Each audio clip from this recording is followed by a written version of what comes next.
Hey guys, Jason here, West Coast Bassin. Welcome back to the channel. First off, you're gonna hear some traffic going by. We're right here at the boat launch. Cars are gonna be flying by, but we ain't gonna be here very long because we're gonna get our butts out there on the water, man. Look where we're at, Lake Cassidy. If you watched my videos from last year, crazy fish come out of here, guys. We caught a lot of them out of here. We got a few big ones. I don't think she's ready to produce yet. Water's sitting about 46, 48 degrees, but when she produces, you better hang on because she's going to spit out some big ones. Oh yeah. So I'm excited. I'm excited about 2018. I hope you are too. I got some really exciting news to share with you guys. Not quite ready to do it yet. I'm thinking maybe end of May, or actually the end of April, first part of May. So stay tuned. Subscribe to my channel because we got some crazy stuff coming out for 2018. And make sure you hit that notification. Turn on those notifications. We're gonna get crazy this year. Glad you're with me. Let's get those lines tight. Hey guys, Jason here, West Coast Bassin. Welcome back to the channel. Man, it has been a while since I put out a video. We are out here at Lake Cassidy. I have been out a few times this year. I finally got this lake 100% mapped. I got 1 foot contours, I have vegetation, I have composition, the hardness of the ground. As far as vegetation, there's only little spots here and there. Once the water starts warming up and them lily pads and all the grass really starts coming back in full force, I'm gonna go ahead and map it again so that I can get full vegetation. Right now, like I said, I only have little spots here and there, but it works. It kind of lets me know where it's growing, what it's doing. So, but again, we're out here at Lake Cassidy. We are going to film a whole bunch today. I'm just going to let the camera roll. But we're here at Lake Cassidy. We're going to be here for the rest of the day, and I'm just hoping we can get something hooked up, guys. That is the plan. That is the plan every time I come out. But Lake Cassidy is kind of a weird lake to fish. I've been fishing this lake since 1993. I've been fishing it a lot in the last 4 or 5 years. My first catfish that I ever caught was out of this lake. That was way back in the 90s when I was out here fishing with my grandfather when they lived out here in the Great Northwest.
All right, guys.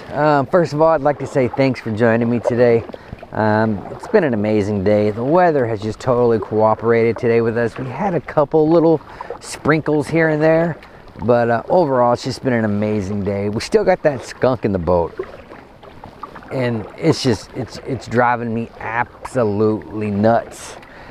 But that's just the way Cassidy is. If you know, I've been fishing Lake Cassidy here in Marysville since 1993, and the lake is something else. Just something else. It's a very hard lake to fish when it comes to bass. You don't catch too many bass out of here, but when you do, they're pretty good size. During the summertime, when these lily pads are out and the water's warmed up, yes, you do catch bass out of here. If you look at my past videos, a lot of those videos were bass that were caught out of here, but not too many of them are of size. But there is big fish in here, and when you hook it up, you hook it up. And Cassidy's just not ready to give that up quite yet. And when she is, hang on, guys, because she's going to throw some big fish your way. If you are interested in competing here at Cassidy, May 26th, we are having a kayak tournament, a kayak bass tournament here. If you're interested in checking that out, head over to the group page of Washington Kayak Bass Fishing. Talk to Jason over there, Jason Phelps. It's the guy who spells his name weird. I think it's Jasen. Yeah, something weird like that. Anyways, I guess we all can't be like me. No, I'm just messing around. Good guy over there. And thank him very much for bringing Washington Kayak Bass Fishing here to Washington. It's long overdue. It's been needed, and he actually stepped up to the plate and he got it done. What an amazing thing this guy's done so far. If you're interested in competing, definitely go over there and talk to him. He's got crazy prizes to give out this year. So get over there, check it out. Not only do we have a few tournaments throughout the season, we actually have a year-long season going on. Best of 12 fish. It's a Tourney X. You got to download Tourney X to be part of the Washington Kayak Bass Fishing, especially during the tournaments. Just get over there to the Facebook group. Again, it's Washington Kayak Bass Fishing, WAKBF, and talk to Jason, and he will get you squared away. And again, thanks for joining me today. It's been an amazing day. I can see them rain clouds are starting to move in, so we're gonna get off of the water. We got the next few days off from the old jobby job, so I think what we're gonna do is we're gonna end up back out here. If not here, we'll be on some water somewhere. I'm gonna start putting out more videos. This will be the first one of the year, and I'm excited about getting it uploaded. Too bad I wasn't able, you know, if I can get it out, get a bass in the boat. I don't know if it's going to show on film, but I did pick up that little trout earlier, hopped off right at the boat, so we'll see what happens. Super stoked about 2018. Like I said before, or I don't remember if I said it before, but huge announcement this year. I'm not quite ready to reveal that yet. Pretty soon, I'm thinking maybe May I'll be able to do that, or the end of April. I'm super excited to be able to announce this, and it's going to be crazy, guys. This year is going to be a crazy year for West Coast Bass, and it's going to be a crazy year for me. Again, I'm glad you guys are with me. Thanks for tuning in. If you're excited as I am about what's about to happen here in 2018 and you haven't subscribed yet, go ahead and smash that subscribe button, smash that like button, and turn on your notifications. You do not want to miss what's going to happen this year. Super stoked, and you will be too. So definitely subscribe and turn on those notifications so that you could get notified every time I upload a video here. So super stoked about 2018. I'm excited to share it with you guys, and that's about it. Again, thanks for joining me, and I look forward to bringing you guys more videos this year. So you guys take care, and it's gonna be an awesome year. Tight lines.